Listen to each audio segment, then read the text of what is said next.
ನಿಮಗೆ ಒಳ್ಳೆ ಕೆಲಸ, ಕೈ ತುಂಬ ಸಂಬಳ, ಮದುವೆ ಆಗೋ ವಯಸ್ಸು, ಆದರೆ ಯಾಕೋ ಇನ್ನೂ ಮದುವೆ ಆಗ್ತಾಯಿಲ್ಲ. ಒಂದಲ್ಲ ಒಂದು ಕಾರಣಕ್ಕೆ ರಿಜೆಕ್ಟ್ ಆಗ್ತಾನೆ ಇದ್ದೀರಾ. ಈ ನಿಮ್ಮ ಮದುವೆ ಸಾವಾಸನೆ ಬೇಡ ಅಂತಿದ್ದಿದ್ದು ನಿಮಗೆ ಈ ಮ್ಯಾಟ್ರಿಮೋನಿ ಆ್ಯಪ್ಗಳ ಪರಿಚಯ ಆಗುತ್ತೆ.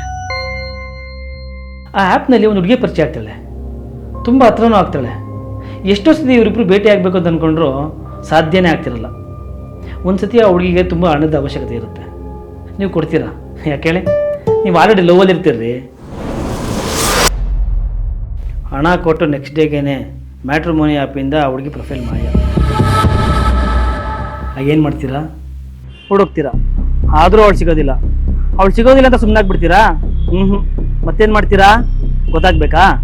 ಹಾಗಾದರೆ ನಾನು ಬರೆದಿರೋ ಶತಮಾನಂಭವತಿ ಕಾದಂಬರಿ ಓದಿ. ಇದೊಂದು ಸಿನಿಮಾಟಿಕ್ ಥ್ರಿಲ್ಲರ್. ಓದ್ತಾ ಈ ಒಂದು ಸಿನಿಮಾನೇ ನೋಡ್ತೀರಾ. ಪ್ರಾಮಿಸ್, ಒಂದ್ಸರಿ ಓದಿ ನೋಡಿ. ನಾನು ರಾಜಶೇಖರ್ ಎಂ.